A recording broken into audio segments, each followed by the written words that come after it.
Bonjour à tous et bienvenue dans cette chaîne qui est la vôtre. Cette chaîne pour nous, enfants de Dieu, qui avons décidé que quelle que soit la circonstance, nos noms resteront écrits dans le livre de vie.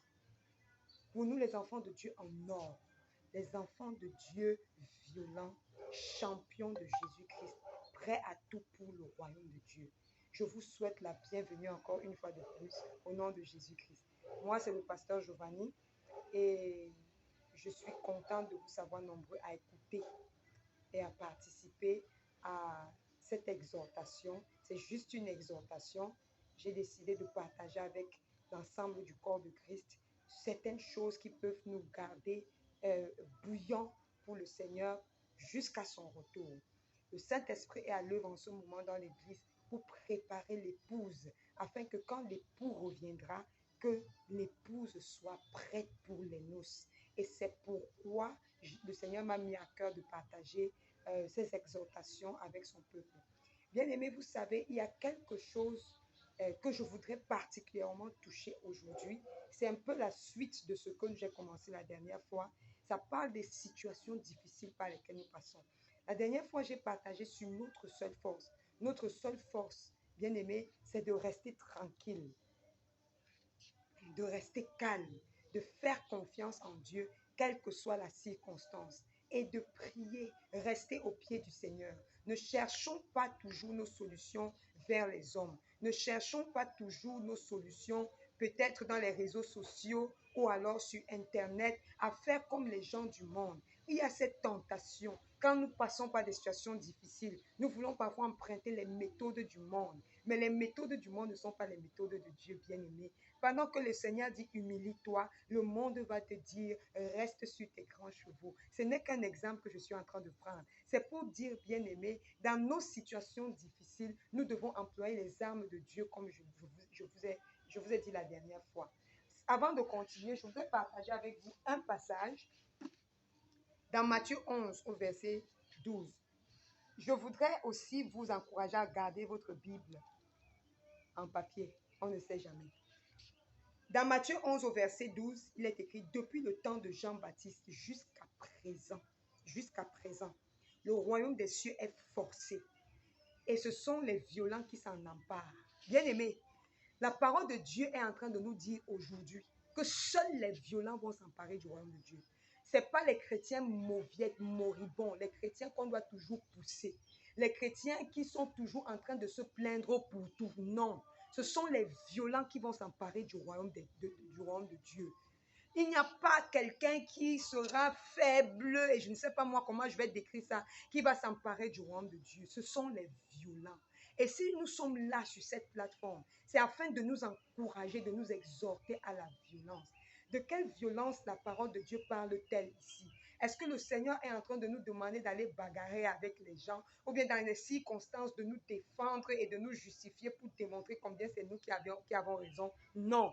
La violence dont le Seigneur parle ici, c'est notre aptitude à travailler à notre foi avec crainte et tremblement. C'est notre aptitude à nous dépouiller de ce qui ne donne pas gloire à Dieu. C'est notre aptitude de laisser Dieu agir dans nos vies, même si nous comprenons ou ne comprenons pas. C'est notre aptitude à effectivement nous abandonner entre les mains de Dieu. Je voudrais vous poser une question. Est-ce que vous pensez que c'est facile de s'abandonner à Dieu?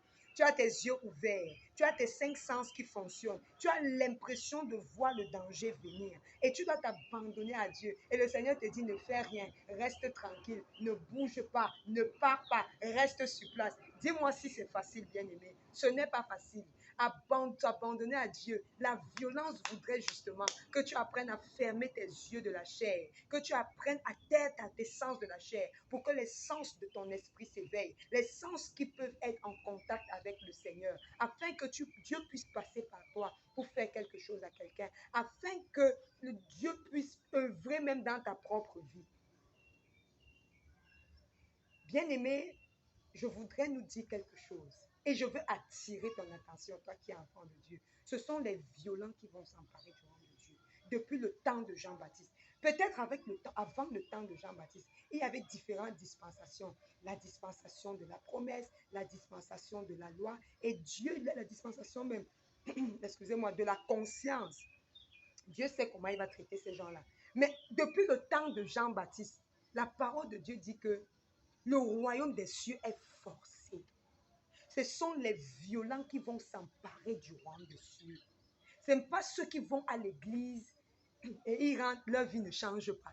Ce n'est pas ceux qui pensent même que c'est le fait d'aller à l'église le plus régulièrement possible qu'ils vont s'emparer du royaume des cieux. Non, bien-aimés, non. Ce sont ceux-là qui vont forcer les portes du royaume des cieux. Nous devons forcer les portes du royaume des cieux, bien-aimés. Et comment forcer les portes du royaume des cieux? Il y a plusieurs aspects dans ce passage, mais celui sur lequel je voudrais m'appesantir aujourd'hui, c'est justement les situations difficiles. Parce que c'est quelque chose qui touche la terre entière. Tous les êtres humains passent par des situations difficiles. Et je disais encore à quelqu'un l'autre jour, ça s'enchaîne. Même à vous, je vous ai dit, ça s'enchaîne. Effectivement, les situations difficiles doivent s'enchaîner. Parce que par ces situations difficiles, le Seigneur nous bâtit. Par ces situations difficiles, le Seigneur nous rend violents. Du moins pour ceux-là qui peuvent comprendre. La parole de Dieu dit, rend notre fond dur comme le caillou, comme le diamant. Est-ce que vous imaginez combien le diamant peut être dur? C'est avec le diamant, on utilise le diamant pour forer les puits pétroliers. On utilise le diamant pour transpercer les roches. Et lui, il reste intact. Cependant, il fore les roches. Le diamant est plus dur que le rocher, plus dur que le roc. C'est écrit dans la parole de Dieu. Alléluia. Et Dieu dit, il rend notre fond dur comme le diamant. Dieu va rendre ton fond dur comme le diamant. Comment? Si dans chaque situation par laquelle tu passes, tu te plains, est-ce que tu oublies que la parole de Dieu te dit que Dieu hait les plaintes? Dieu n'aime pas les plaintes. Dieu déteste les plaintes. Parce que quand tu te plains en d'autres termes, c'est comme si tu ne lui fais pas confiance. Ça veut dire que il s'est trompé, il n'a pas vu cette situation arriver et puis il t'a livré en d'autres termes. Il t'a laissé entrer dans cette situation et vraiment, tu viens maintenant dire, Seigneur, tu ne vois pas pourquoi tu as permis que ceci m'arrive, pourquoi moi, pourquoi pas les autres, Seigneur, non, bien-aimé, non, faut arrêter ça, faut arrêter ça, faut arrêter ça, arrête de te plaindre. Bien-aimé, quelle que soit la situation par laquelle tu passes, je peux décrire ici 2 ou 3 sources de ces situations. La première source que je peux attaquer, c'est toi-même. Parfois, c'est à cause de toi que tu traverses une situation difficile. Simplement à cause du manque de sagesse parfois, de l'incompréhension des données de la vie. Tu ne comprends pas ce qui se passe. Tu n'as pas su te comporter à un moment donné et tu traverses une situation difficile. Mais laisse Dieu gérer. Parfois, ça vient des liens ancestraux, des différents liens, des malédictions. Mais laisse Dieu gérer. Parfois, ça vient du monde extérieur vers toi parce que tu es attaqué. L'ennemi veut te décourager. L'ennemi veut t'anéantir. Mais laisse Dieu gérer. Quand tu vas te plaindre, qu'est-ce qui va se passer? Mais laisse Dieu gérer. Quelles que soient ces situations qui sont venues dans ta vie, mais Dieu les a vues venir. Même quand c'était ton incompréhension. Le Seigneur t'a vu te comporter, mais il t'a laissé agir justement parce qu'à l'issue, il va venir enlever, il va venir t'émonder, il va venir enlever ce qui doit être traité dans ta vie. Mais si tu passes le temps à ne pas avoir les situations difficiles comme vraiment c'est la fin du monde, c'est la fin de tout. Oh Seigneur, délivre-moi. Je disais encore à quelqu'un, mais qu'est-ce que depuis que tu pries par rapport à la situation difficile par laquelle tu passes, qu'est-ce que tu as demandé à Dieu? Il a dit, mais j'ai demandé à Dieu vraiment que ça s'arrête, que je passe à autre chose, que je ne pense plus à ça. Oh Seigneur, vraiment, délivre-moi de ça. Mais je lui ai dit, tu n'as pas encore commencé à prier, mais le Seigneur ne va pas te délivrer parce que ce n'est pas la raison. Dieu ne peut pas laisser une situation venir dans ta vie seulement pour venir enlever la situation après et puis que toi, tu continues à vivre. Est-ce que tu as rendu grâce à Dieu pour cette situation bien-aimée? Est-ce que tu as dit, Seigneur, merci pour cette situation? Est-ce que vous oubliez que la parole de Dieu dit que rendez grâce à Dieu en toutes circonstances, quand c'est la volonté de Dieu pour vous. C'est à votre égard la volonté de Dieu. Est-ce que vous oubliez que la parole de Dieu le dit? Si tu ne le savais pas, je te dis, la parole de Dieu le dit. Alléluia. En toutes circonstances, rends grâce à Dieu. D'abord, merci à Dieu. Je me souviens quand j'ai perdu mon père. Bien aimé, c'est en larmes. J'étais en train de pleurer à chaudes larmes. Mais j'ai dit, Seigneur, merci. Parce que tu dis, toutes choses concourent au bien de ceux qui aiment Dieu et qui sont appelés selon son dessein. Je ne sais pas pourquoi il fallait que mon père meure si tôt, quand j'ai encore besoin de lui, mais je te dis merci parce que c'est pour mon bien. Seigneur, merci, je ne comprends pas ce qui se passe. Je ne comprends pas ta sagesse, mais je te dis merci. Bien aimé, des années après, le Seigneur m'a fait comprendre que pour le bien de mon père et pour mon bien, il fallait qu'il parte à cette époque. Alléluia. Et c'était très, très... Même pour que je devienne ce que je suis devenue aujourd'hui, il fallait que mon papa parte. Amen. Pour que je fasse face à mes défis, pour que je fasse face à de nombreuses difficultés qui ont fait de moi la femme de Dieu que je suis aujourd'hui. Mais toi, quelle que soit la situation difficile, tu te plains. Tu te plains de quoi? À partir d'aujourd'hui, bien-aimé, commence à dire merci au Seigneur pour cette situation. J'ai dit au frère, est-ce que tu as déjà dit, Seigneur, que cette situation ne finisse pas dans ma vie sans que je n'ai capté, sans que je n'ai compris et appris tout ce pourquoi tu as permis qu'elle m'arrive? Il me dit non. J'ai dit donc tu n'as pas encore commencé à prier. Cette situation est bien là, elle ne va pas bouger. Tant que tu ne chéris pas. Hey! Bien aimé, quand je vois une situation difficile arriver dans ma vie, je commence à dire merci à Dieu. Parce qu'avec mon petit parcours dans le Seigneur, j'ai compris qu'aucune situation ne vient pour me détruire. Mais au finish, à l'issue de chacune d'elles, il y a toujours quelque chose de glorieux. Dieu relâche une perle dans ma vie. Dieu fait de moi quelque chose que je ne pouvais pas imaginer. Je vous l'ai déjà dit. Je lui ai dit, tu n'as pas encore commencé à prier. Bien aimé, dis-moi d'abord, la situation par laquelle tu passes, est-ce que tu as déjà dit à Dieu, Seigneur, s'il te plaît, que cette situation ne passe pas, que cette situation ne finisse pas, tant que je n'ai pas appris ce que tu veux m'enseigner. Hey! Oh! Si toi, tu es seulement en train de prier, que la situation finisse, que les choses changent, que les choses... Oh Seigneur, détruis, Seigneur, anéantis, Seigneur, tu vois ceux qui m'attaquent, Seigneur... Non, non, non, non, tu n'as pas encore commencé à prier. Oh, pendant que tu pries comme ça va s'intensifier. Ça va s'intensifier parce que c'est Dieu quelque part même peut-être qui crie pour que tu entendes que c'est lui qui est en train de te parler. Que c'est lui qui est en train de vouloir t'amener quelque part. Bien-aimé, à partir d'aujourd'hui, je te demande et je te supplie, change, deviens un chrétien violent. Le chrétien violent, c'est justement celui-là qui prend les situations de la vie comme des exercices. Nous devons aller en classe supérieure au jour le jour. En tout cas, en ce qui me concerne, bien aimé, je dois aller en classe supérieure au jour le jour. À l'école, quand j'étais à l'école, non, ça ne blaguait pas. Ce n'est pas quand je serai avec le Seigneur que ça va s'amuser. Non, non, non, non, non, non. Avec le Seigneur, chaque jour, là, les exercices, là, je dois les valider. Je dois valider mes exercices. Quand le Seigneur, quand je me retrouve face à une situation, je dis, mon Seigneur, maintenant, this is a new battleground. This is a new battlefield. Now, let's talk. How am I going to manage this? How am I going to go about this, Lord? Bien-aimé dans le Seigneur. Et ça crée telle intimité avec le Seigneur. Toi, il y a des aspects dans la vie où nous n'avons pas, nous ne savons même pas à quoi penser. Nous n'avons peut-être aucune expérience. Ça te rend comme fou ou folle. Mais dis-moi, tu vas compter sur qui dans de pareilles circonstances? Si ce n'est pas sur le Seigneur lui-même. Oh non. On se tourne vers les hommes. Est-ce que se tourner vers les hommes, c'est mauvais? Non, il y a de la sagesse dans une multitude de conseils. Mais s'il te plaît, il faut savoir quand et comment prendre les conseils et à qui prendre les conseils. Somme 1. Heureux l'homme qui ne marche pas selon le conseil des méchants. Qui est le méchant? On reviendra là-dessus. Mais le méchant n'est pas toujours celui qui tire le couteau et qui appuie dedans et qui poignarde quelqu'un. Alléluia. Alléluia. Bien-aimé, nous devons être violents. Laisse le Seigneur traiter ta vie. Laisse le Saint-Esprit te préparer pour le retour de Christ.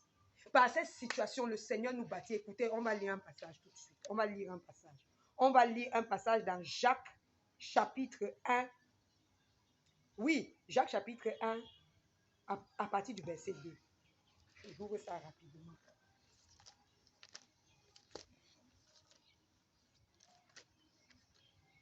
Jacques, chapitre 1, à partir du verset 2. J'ai failli dire que si tu es là, tu peux lire. Mais je ne vais pas t'entendre. Donc, vous êtes obligés d'attendre un peu pour que moi-même je lise. Écoutez, la parole de Dieu dit ceci. Mes frères, regardez comme un sujet de joie complète les diverses épreuves auxquelles vous pouvez être exposés, sachant que l'épreuve de votre foi produit la patience. Mais il faut que la patience accomplisse parfaitement son œuvre, afin que vous soyez parfaits et accomplis, sans faillir en rien. Hey, hey, bro, sis, l'épreuve, le Seigneur dit, considère comme un sujet de joie complète les diverses épreuves auxquelles tu peux être exposé. Un sujet de joie complète les diverses épreuves auxquelles tu peux être exposé. Donc, ce n'est pas moi qui dis. Ça veut dire que c'est une grâce que Dieu fait à ses enfants. Chaque fois qu'une épreuve vient, Dieu dit, considère cela comme un sujet de joie complète. Hey. Parce qu'à l'issue, elle produira la patience. Elle produira la patience. Et un autre passage, on va peut-être regarder ça avant que je n'arrête. Il dit, mais il faut que la patience accomplisse parfaitement son œuvre, afin que vous soyez parfaits et accomplis sans faillir en rien. Bien-aimé, je veux t'encourager aujourd'hui.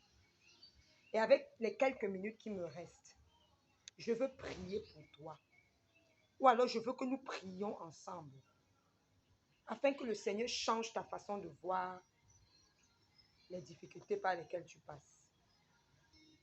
Afin que tu commences à apprécier les épreuves. Afin que tu commences à chérir les épreuves.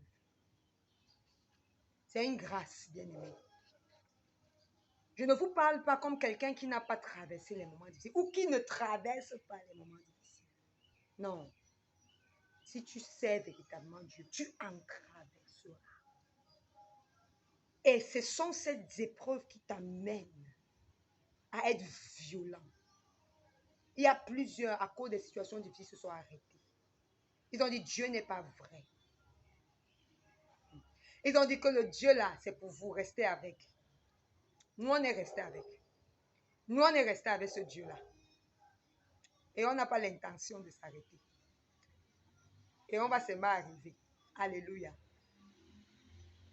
Je voudrais simplement aujourd'hui, sache que plus la situation est difficile, plus elle est compliquée et complexe, plus ce qui en ressortira sera d'une grande gloire. Chéris tes situations difficiles à partir d'aujourd'hui. Si tu as besoin de délivrance, commence à chercher Dieu et à prier. Arrête d'aller de prophète en prophète, de pasteur en pasteur, pour qu'on prie pour toi. Arrête-toi, Dieu veut t'apprendre à prier.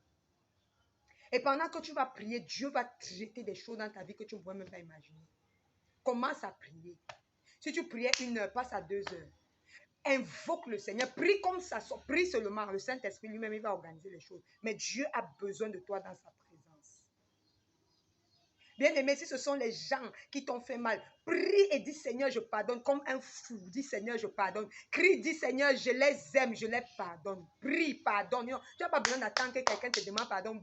Prie seulement, dis Seigneur, je pardonne. Crie à Dieu, pleure devant le Seigneur. Seigneur, je libère, oui. Si c'est toi-même qui as cherché, crie à Dieu en te repentant. Va dire Seigneur, je te demande pardon. Et va faire la paix. C'est ce que Dieu veut. Dieu veut te briser. Il veut enlever ce qui peut t'empêcher justement d'entrer dans le monde de Dieu. Il veut t'empêcher, il veut t'enlever, il veut te préparer pour que tu sois beau et belle. Ou alors belle parce que nous sommes l'épouse de Christ. Quand l'époux reviendra. Je n'imagine pas ma vie si le Seigneur Jésus revient et que je ne suis pas partie. Non, ce n'est même pas quelque chose qu'il faut imaginer. Tu dois être sauvé. Si je me tiens ici, c'est pour que ton nom soit écrit et reste écrit dans le livre de vie. Ainsi que mon nom. C'est notre groupe ici, là. C'est notre qui perd dans le nom de Jésus. Je prie pour mon frère et ma soeur qui traversent des situations difficiles et qui crient, Seigneur, Papa, que tu enlèves cette situation urgemment de sa vie. Tu dis dans ta parole que tu fais toutes choses en ton temps. Seigneur, je te prie dans le nom de Jésus. Visite cette personne. Seigneur, donne-lui la grâce de comprendre qu'elle doit te rendre grâce pour cette situation. Donne-lui la grâce de comprendre, Seigneur, Papa, au roi de gloire, que tu veux bâtir en elle la patience, que tu veux bâtir en elle la persévérance. Seigneur, là, que tu veux bâtir en elle le véritable amour qui vient du trône de la grâce. Seigneur, je prie que tu donnes, papa, à chacune de ces personnes de commencer à chérir les situations par lesquelles elles passent. Seigneur, je te prie dans le nom de Jésus, manifeste ta bonté dans la vie de chacune de ces personnes. Pas en retirant rapidement ces situations difficiles, non. Seigneur, mais en leur donnant la grâce de comprendre ce que tu veux leur enseigner, de passer à l'étape supérieure et d'entrer dans la dimension à laquelle tu es en train de les amener, dans le nom de Jésus. Béni sois-tu parce que tu le fais, Seigneur, au nom de Jésus-Christ. Et bien aimé, je vais te dire une dernière chose. Quand tu vas comprendre ce que Dieu veut que tu comprennes et que cette situation va enfin prendre fin, et tu vas entrer dans la dimension supérieure. Il y a une autre situation difficile qui t'attend parce que tu ne vas pas t'arrêter à cette dimension. Il faudra que tu ailles plus haut. Que Dieu te bénisse et merci pour ton écoute au nom de Jésus-Christ. Amen.